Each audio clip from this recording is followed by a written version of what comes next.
And welcome back to Wandering Through Wayne's World.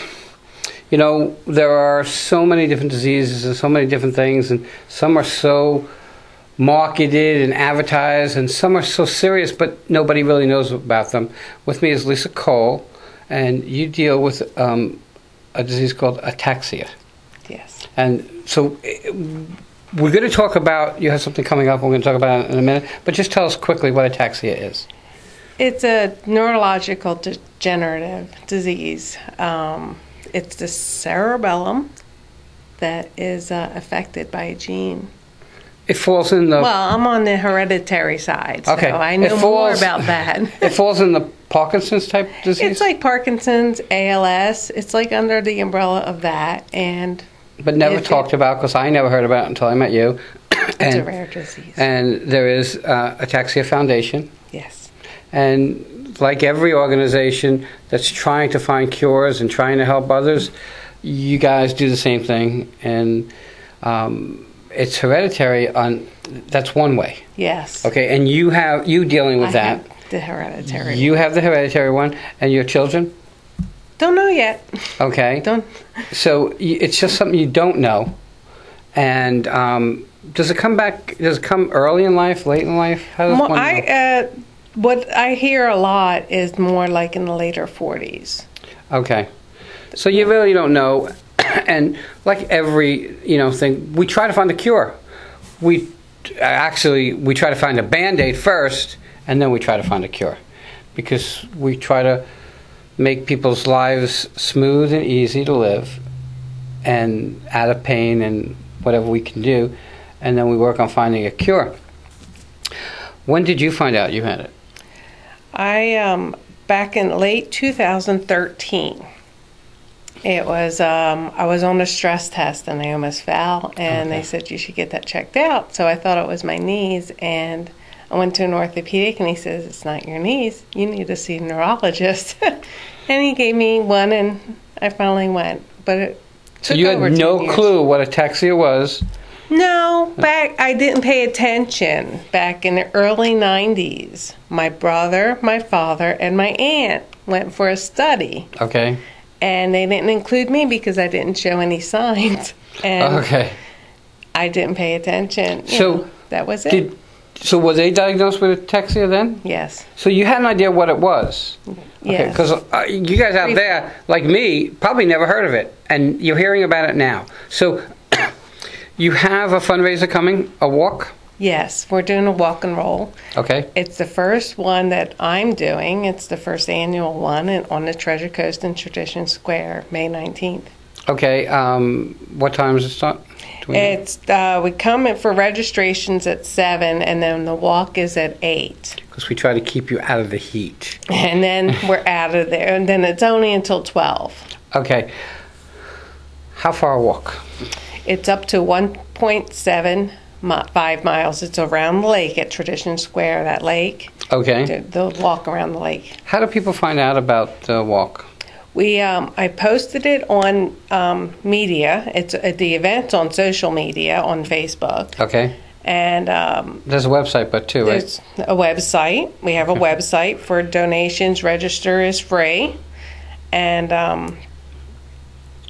just trying to get the awareness out. Went to every store out in Tradition. Okay. We're going to do some more tonight. And I guess this is the flyer for it. And I'll put up the information will be on the screen, so you'll have all the ways to get in touch with them. And you want to come out and support. Everything doesn't have to touch your life for you to want to touch somebody else's. For me, this is the second time you're in here, and it was all new to me. I never heard of it. In 2010, I got a very rare lung illness called BOOP, bronchial obliteration with obstructive pneumonia, and no one ever heard of it, and I never heard of it. It's very, very rare, and there are so many things out there, and we need everybody's support, whether it be coming to the walk, whether it be a small donation. A bunch of small donations equal one big donation. Yes. So it doesn't make a difference. I was like I told you, I sit on a crisis line for sexual abuse survivors, and I was given a rock that says love. And I know that you guys are doing Ataxia rocks. okay, and Yes. they're hand painted rocks. You can see them in the corner here, and they're really kind of cool. Mine was, I guess, bought for me, so it's a little more commercialized, I guess. Okay, Yep. and it says love on it, but I had the blessing of it, and now I think Ataxia should have the blessing of it. And Awareness. it was, for me, it's important to share.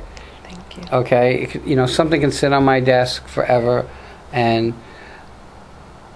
it was a blessing that I got it. Now it's my turn to pass that blessing on if I can. So before we go, let's just talk about the walk one more time. So it's called Walk and Roll to Cure Ataxia.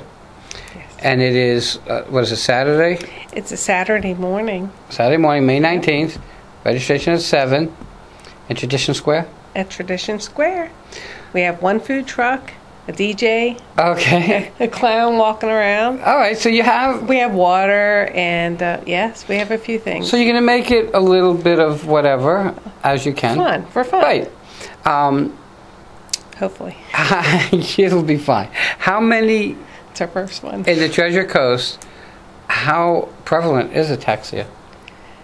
Nobody knows. Only my friends all say they never heard of it, only through me. Right, So, right, and I'm the same way. I've never heard of it, only through you. so there's a few people, at least, and I have a support group here in the Treasure Coast, too. So, just awareness. It's Trying to get this out there. right. It's an idea of spreading awareness and everybody pitching in and trying to help. And again, it's not about a $1 million donation, even though that would be nice, guys.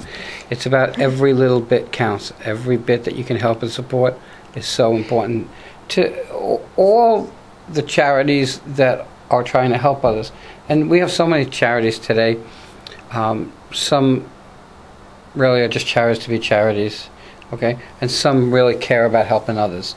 And the reason that Lisa's on with me a second time is because this is so important, because I know what it's like having something rare and nobody knowing about it.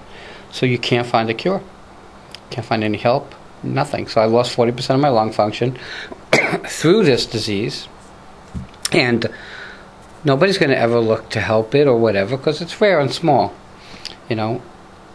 Awareness. I'm proud that you got on your horse and said, hey, I'm going to do this. And it's a tough, over and above having to deal with the illness, it's a tough scenario getting awareness out there when they work on $3 and you got big charities like Susan G. Komen working on gazillions of dollars.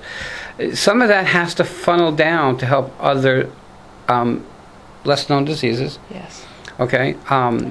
Everybody knows how I feel about charities and checking out how much goes to the charity and how much goes to administration. Very big on that. Oh, NAF, which is National Ataxia Foundation, it had 4-star on the Charity Navigator, Oh, how 5 cool. years in a row now. And on top of that, she just won an award. What's the award Yes, for? It was for the strength behind ataxia. Okay, and fundraising and awareness. For fundraising, awareness, for all of that I do. So anybody out there whose life has been touched by it, understand a couple of things. One is you can go to the website, which is posted, and you want to touch base with Lisa because you have something in common and you have that support of one another, and you surely would like to grow your group for people who don't know that you're there to support them. And it's not just supporting you, it's you supporting others. That's what it's about. So put in your calendar, May 19th, 7 a.m. It's Walk and Roll to Cure Ataxia at Tradition Square. Tradition Square. Yeah. And is that in Port St. Lucie? Yes. Okay. You know, I'm Not only too over here. far. Oh, right. I'm only over here 2 years. A little different for me. Guys, pitch in, show you care. We'll be right back. Thank you. Thank you.